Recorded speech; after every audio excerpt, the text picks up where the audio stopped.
الرحیم الحمدللہ ہم مسجد قبلتین پہنچ آئے ہیں۔ یہاں پر قبلہ چینج کرنے کا حکم ہوا تھا۔ مسجد قبلتین رسول اللہ صلی اللہ علیہ وسلم جب مکہ سے ہجرت کر کے مدینہ منورہ تشریف لائے تو 17 ماہ تک آپ بیت المقدس کی طرف منہ کر کے نماز ادا کرتے رہے۔ آپ کی خواہش تھی ہمارا قبلہ بیت اللہ ہو جائے، تو آپ دعا کیا کرتے تھے۔ اسی دوران ایک صحابی رسول حضرت بشیر بن جراح کے گھر آئے، ان کی والدہ کی بیمار پرستی کے لیے آئے، تو نماز کا وقت ہو گیا، ظہر کی نماز تھی یا غالباً عصر کی نماز تھی، تو صحابہ اکرام کو جمع کیا اور نماز شروع کی۔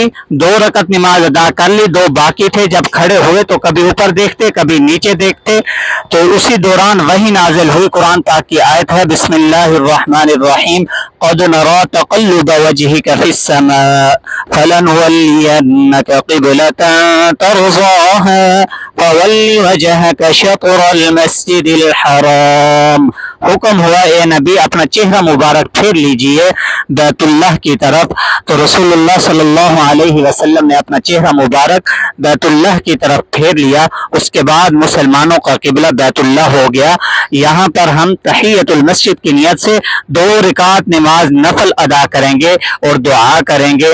دعا ہے اللہ تبارک و تعالی ہم سب کی حاضری کو قبول فرمائے۔ ابھی ہم الحمدللہ مسجد قبلتن کے اندر موجود ہے۔